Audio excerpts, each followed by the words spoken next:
Hey guys, my name is Stan Medina from Certified Collision Works. A lot of people have called me the guru of collision repair, but I just go by Stan Medina. So today I wanted to bring out this video. The title of the video is called The Claim, because after you get in an accident, after you made the claim, what happens next? And so I wanted to give you this video with kind of steps and tips and just stuff that you need to be aware of whenever you're going through that claim process. Okay, so in most cases, whenever you get involved in an accident, you're either gonna have to go through your insurance company or the other person's insurance company. Okay, if you're having to go through your insurance company, you're gonna be responsible to pay a deductible. The deductible is gonna be $250, $500, or even $1,000. Okay, if you're not sure what your deductible is, you might want to call your agent and say, "Hey, what is my deductible if I get involved in an accident?" Okay, and just kind of get that information. Also, too, I know a lot of insurance companies have apps now. You might be able to log onto the app and see what your deductible is. It's going to be under the section where it says collision comprehensive, and it's going to have a number there, a dollar amount. Another thing, too, is like you might want to check, too, if you have uninsured motorists. If someone hits your car and they don't have insurance, you could still make a claim, and the deductible is going to be a lot less. Okay? So check if you have uninsured motorists. That's very helpful. If you're going through the other person's insurance, you're not responsible to pay anything, okay? You're not responsible to pay anything because they're at fault. They're responsible for fixing your vehicle, okay? So this is kind of the breakdown. You're either going to go through your insurance or their insurance. Okay, once you decide which insurance company you're going to go with, and now it's time to pick the shop. Okay, most insurance companies are going to suggest that you go to their network shops, their direct repair shops. And the reason why they want you to go to those shops is because those shops have already made agreements with those insurance companies to do a discount repair or some other kind of discount, in different ways. Each shop offers different things to these insurance companies, okay?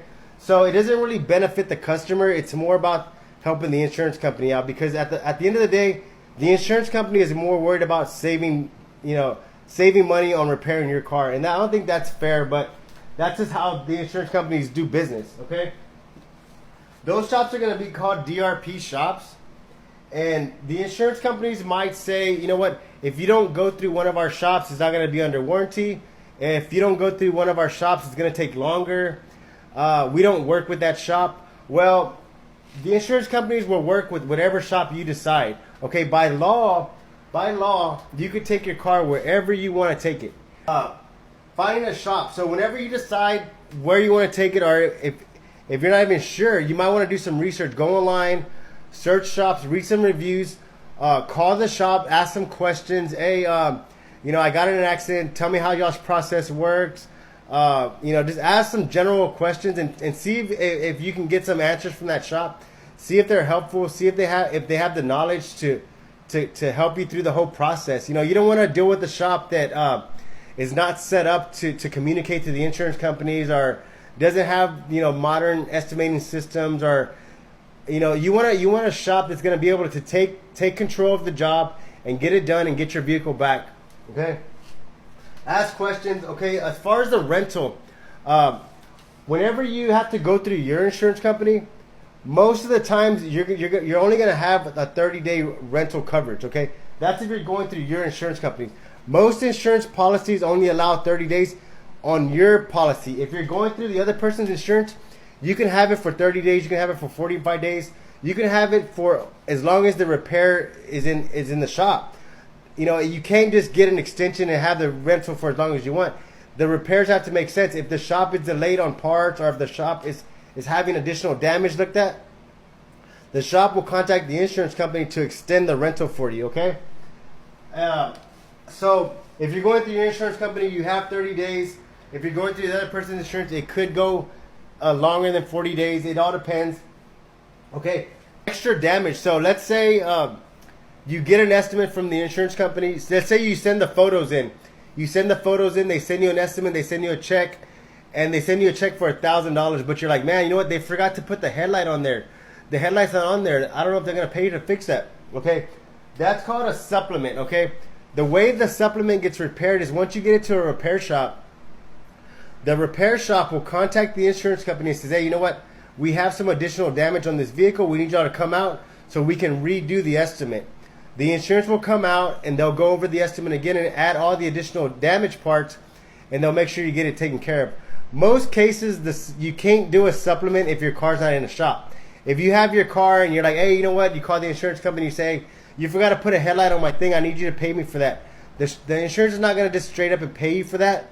It has to be in the shop, and it has to go through a process called a supplement. And the shop is responsible for putting that supplement in, okay? And the shop will make sure that everything gets taken care of. That's another question you can ask the shop. Say, hey, you know what? If y'all, I want to make sure that you keep me up to date with all the supplements. And I want to make sure that we document that stuff, because I want to make sure that insurance pays for everything that got damaged. Okay? Another thing we get a question a lot is used parts and aftermarket parts. Why does the insurance get to use aftermarket parts on my car? Why does the insurance company get to use used parts on my car? Okay, if you're going through your insurance company, a lot of times that's in the policy. Like, the insurance has it in their policy that they're allowed to use used parts or aftermarket parts. A lot of times what they'll do is they'll put initials, okay? The initials are LKQ. That stands for like kind quality. So that's basically saying used parts, but in a more professional way, I guess you could say. So they'll abbreviate that. So that's what that means. So if you see that, if you have an estimate and you see that, those letters, that means used parts, okay? Aftermarket parts is going to say AM. I didn't put that on here, but let me see. If it's aftermarket, it's going to say AM. That stands for aftermarket. So if you get an estimate and it says AM fender, that means aftermarket fender. If it says LKQ fender, that means used fender. So now what's happening is that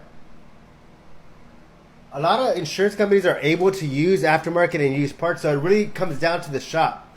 How educated is the shop to get those factory OEM parts? So a lot of times, a lot of dealerships will work with the shop to get them price matching, so that if the insurance wants to use aftermarket parts, the shop is able to buy OEM parts for that price. So some dealerships do it. It's called price matching.